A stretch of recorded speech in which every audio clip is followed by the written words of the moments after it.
안녕하세요. 서울대학교 산업공학과 DSBA 연구실 석사과정 김선민입니다. 이번 Paper You Should Read에서 소개드릴 논문은 Navigating the Paths of Writing Online Guided Text Generation with Large Language Model입니다. 해당 논문은 NAACL 2025 Industry Track에서 소개되었으며 인용수는 14회를 기록하고 있습니다. 발표 목차는 다음과 같습니다. 먼저 인트로덕션에 대해서 말씀드리도록 하겠습니다. 해당 논문의 모티베이션은 다음과 같습니다. 글쓰기는 사고를 구조화하고 개인적인 의견을 전달하는 기본적인 수단입니다. 따라서 글을 잘 쓰기 위해서는 체계적이고 명확한 계획이 중요합니다. 최근에는 LLM을 활용하여 글을 작성하는 도구가 여러 제한되고 있습니다. 이러한 도구들은 LLM의 생성 기능을 활용하여 글의 유창성, 일관성, 문법적 정확성 등을 향상시키는 데 도움을 주고 있습니다. 하지만 이러한 도구들은 사용자의 의도에 정확하게 부합하는 품질을 유지하는 것이 어렵다라는 한계가 존재합니다. 앞선 한계를 극복하고자 본 논문에서는 원하는 주제, 글의 흐름, 특정 키워드 포함, 검색 결과 통합과 같은 사용자의 의도를 글쓰기 과정에 통합하도록 설계된 Writing Path 방법론을 제안합니다. Writing Path는 최종 글을 생성하기 전에 아이디어를 수집하고 사용자의 의도를 담은 개요를 생성합니다. 생성된 초기 개요는 정보 검색을 통해서 보강됩니다. 이러한 구조적인 접근 방식은 글의 생성 프로세스에 대한 향상된 제어 기능을 제공하고 생성된 컨텐츠의 품질을 향상시킨다는 장점을 갖습니다. 다음으로 Evaluation of Writing Path에 대해서 설명드리도록 하겠습니다. 먼저 기존 연구의 한계점입니다. 기존 연구는 리커트 척도와 같은 평가 지표를 활용합니다. 그러나 해당 지표는 글쓰기와 같은 창의적인 작업에서 결과물을 체계적으로 비교 및 평가하는 데는 어려움이 존재합니다. 따라서 본 논문에서는 새로운 평가 프레임워크를 제안하여 최종 글에 더욱 정확하고 신뢰 있는 평가 결과를 제공합니다. 이를 위해 실제 사용자의 다양한 글쓰기 스타일과 주제를 통합한 블로그 글 데이터셋을 구축하고 해당 데이터셋을 사용하여 LLM의 출력이 사용자의 의도를 얼마나 잘 반영하는지를 평가하게 됩니다. 다음으로 Design of Writing Path에 대해서 말씀드리도록 하겠습니다. Writing Path의 프로세스는 다음과 같습니다. 먼저 메타데이터를 준비하고 제목 및 초기 개요를 생성합니다.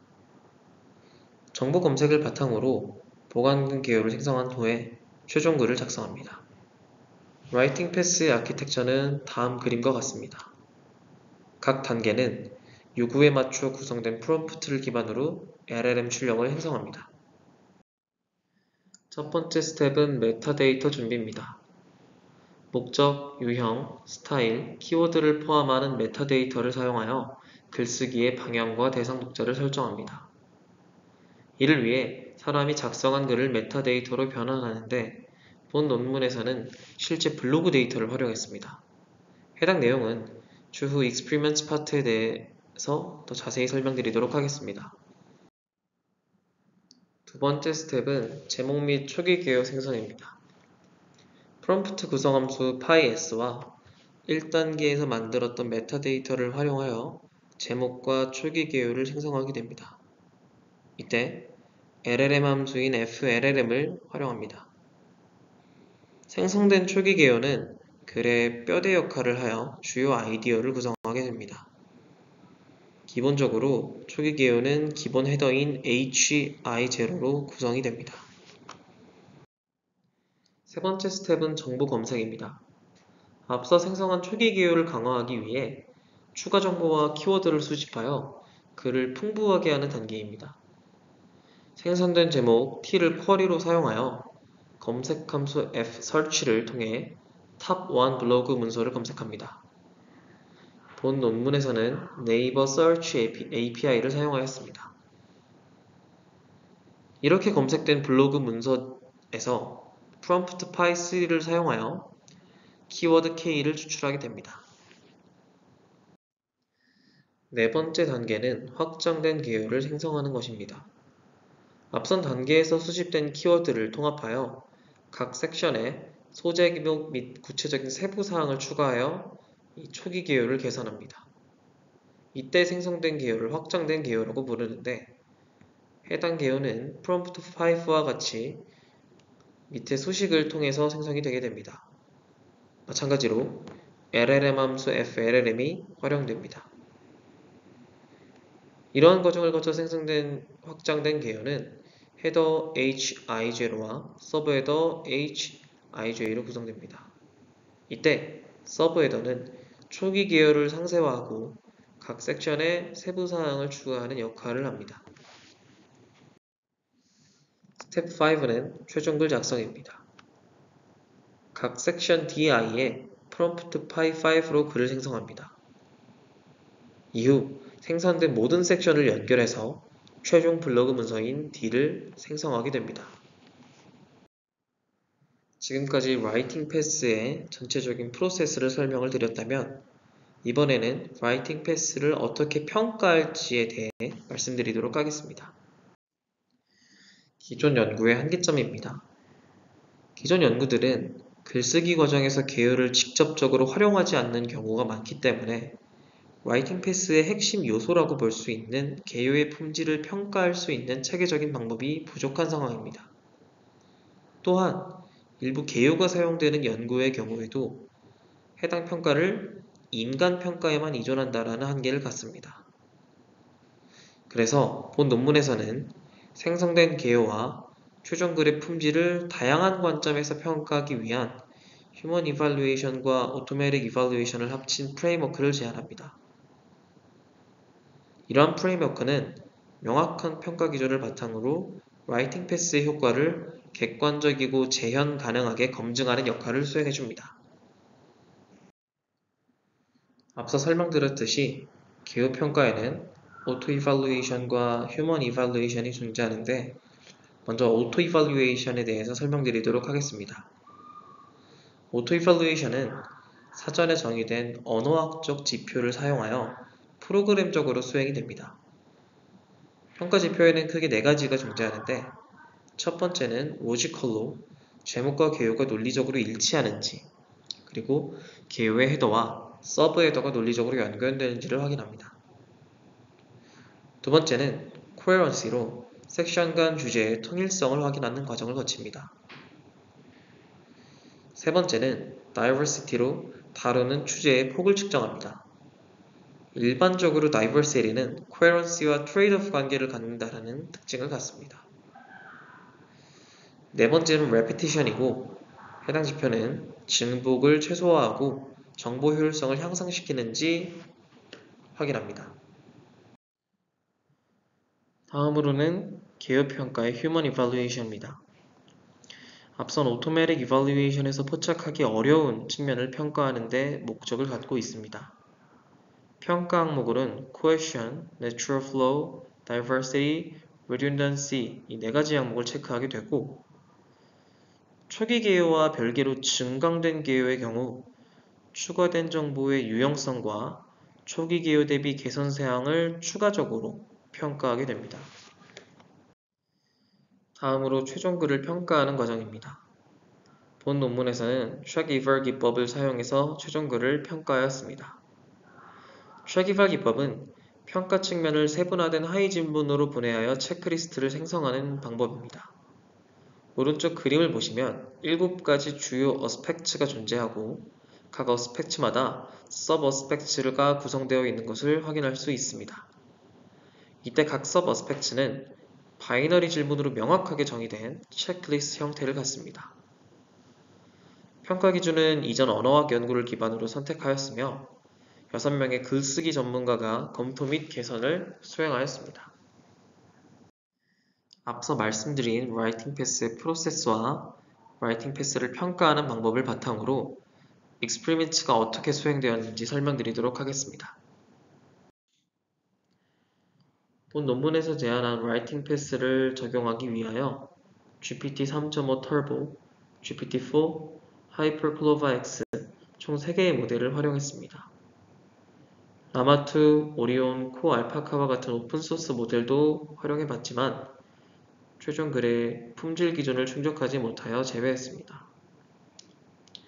최종 결과물의 평가는 GPT-4 Turbo 5로 수행했습니다.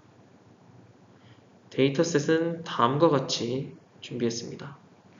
실제 사용자가 작성한 블로그 게시물을 기반으로 한국어 데이터셋을 구축했습니다.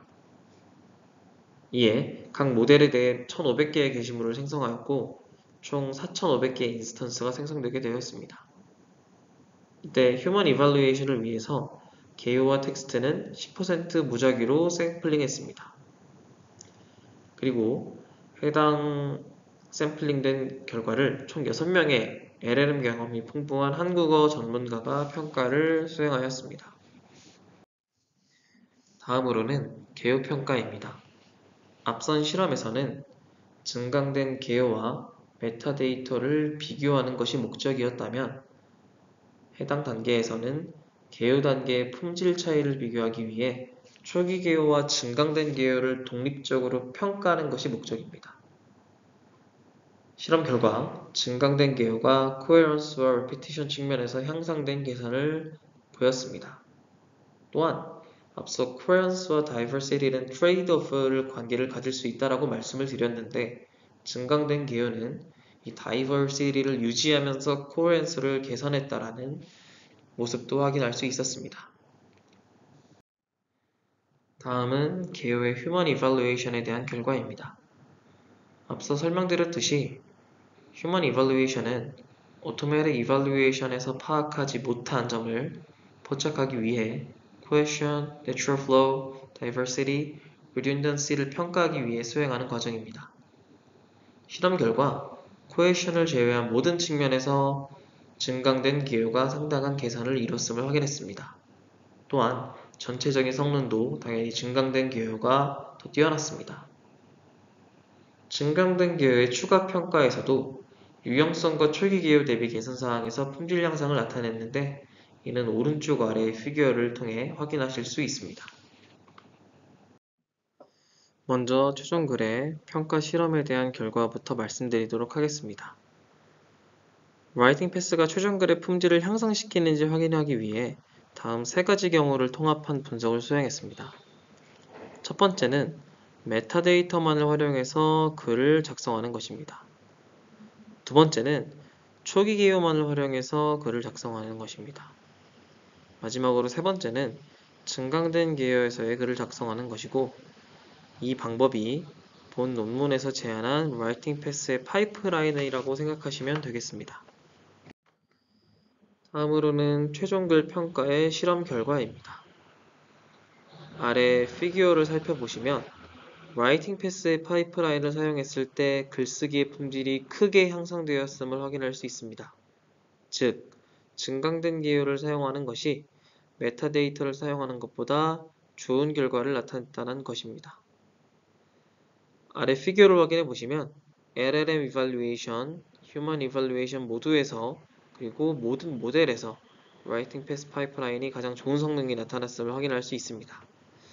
다만 모델의 성능 순위는 평가 방법 간의 차이가 있다라는 특이사항이 존재했습니다.